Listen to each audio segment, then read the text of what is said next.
తాకట్లో ఉన్న మీ బంగారాన్ని విడిపించి ఆ రోజు ఆన్లైన్ రేటుకి కొంటాం. Sharma gold company. భారత్ పాకిస్తాన్ బోర్డర్లో యుద్ధ మేఘాలు కమ్ముకున్న నేపథ్యంలో పాకిస్తాన్ మాజీ ప్రధాని షరీఫ్ కూతురు మరియం షరీఫ్ కీలక వ్యాఖ్యలు చేశారు. భారత్ పాకిస్తాన్ల మధ్య యుద్ధం నెలకొన్న పరిస్థితుల్లో ఎవరూ భయపడొద్దని, పాకిస్తాన్పై యుద్ధానికి రావాలంటే 10 సార్లు ఆలోచించారని అన్నారు. పాకిస్తాన్ దగ్గర అణుబాంబులున్నాయని, భయంతో పాక్ జోలికి ఎవరూ రారంటూ ప్రగల్భాలు పలికింది మరియం.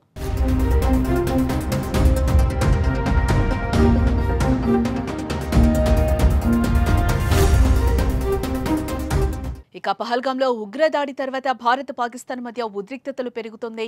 దీంతో ప్రధానమంత్రి నరేంద్ర మోదీ ఉన్నత స్థాయి సమావేశాన్ని నిర్వహించారు. భారత సైన్యానికి పూర్తి స్వేచ్ఛనిచ్చేశారు. ఉగ్రవాదాన్ని పెంచి పోషిస్తున్న పాక్ బుద్ధి చెప్పాలని ప్రతి భారతీయుడు కోరుకుంటున్నాడు. పహల్గాం దాడి తర్వాత పాకిస్తాన్ నాయకులు భయంతో ప్రగల్భాలు పలుకుతూ ఉండగా తాజాగా పాక్ మాజీ ప్రధాని కూతురు మరియం వంతొచ్చింది. పాకిస్తాన్ అణ్వాయుధ శక్తిని కలిగి ఉన్నందున ఎవరూ అంత సులభంగా దానిపై దాడి చేయలేరంటూ ధైర్యం చెప్పుకున్నారు. భారతదేశం పాకిస్తాన్ సరిహద్దుల్లో ఉద్రిక్తత నెలకొంది. కానీ అల్లాహ్ పాకిస్తాన్ సైన్యానికి దేశాన్ని రక్షించే శక్తిని ఇచ్చాడు కాబట్టి భయపడాల్సిన అవసరం లేదన్నారు.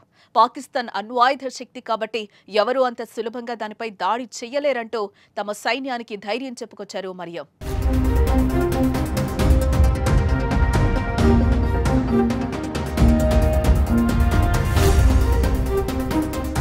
గత 2 రోజుల క్రితం కూడా పాక్లోని కొందరు వ్యక్తులు ఇలాంటి మాటలే మాట్లాడారు.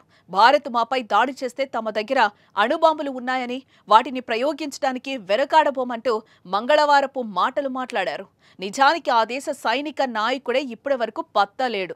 మరోపక్క భారత్తో యుద్ధం అనే మాట వినిపించిన నాటి నుంచి పెద్ద సంఖ్యలో పాకిస్తాన్ సైనికులు సెలవుపై వెళ్లిపోతున్నారు. మరోపక్క పాక్ మాజీ ప్రధాని సైతం భారత్తో యుద్ధం వద్దు అంటూ ప్రస్తుత ప్రధానికి సలహాలు ఇస్తున్నాడు. కానీ పాక్ మాజీ ప్రధాని కూతురు మాత్రం ఇదిగో ఇలాంటి మాటలతో రెచ్చగొడుతుంది. మరియు ముందు అణుబాంబుల మాటలు పక్కకు పెట్టి భారత్ సత్తా ఏంటో మీ అయ్యనడుగు చెప్తాడు అంటూ భారతీయులు ఆగ్రహం వ్యక్తం చేస్తున్నారు.